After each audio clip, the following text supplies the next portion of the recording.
One thing about learning about money for me was, at one point in time, before I got involved in the restaurant business, I was on food stamps. I made a certain amount of money, and it wasn't enough to buy food for my children. I owned an advertising agency, and I specialized in food and beverage and hospitality clients.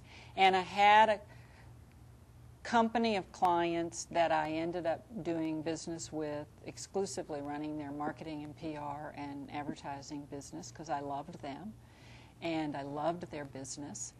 And I ended up making loans to them, and one day they called me and said, "Oh, can you go over and sign that $100,000 note? We're all out of town." And I did, being the girl and the nice person, and sure, I'll do that, and we'll work it out. We'll work it out next week. That did not work out so well. In fact, very shortly after I went and signed that $100,000 note, maybe 2 or 3 days, maybe in fact the next day, they went bankrupt. And in that bankruptcy, I discovered that I was an unsecured creditor. That meant I didn't have any collateral to gain. I didn't have anything to get back. I had nothing.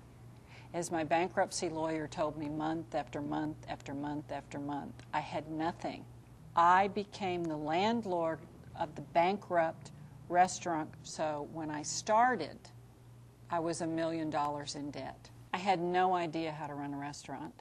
I had never worked in a restaurant. I didn't know anything really about the operations of a restaurant. I'd done the marketing and advertising, so I thought I was pretty smart, and I thought it couldn't be as hard as running an advertising agency. Wrong, wrong, wrong, wrong, wrong.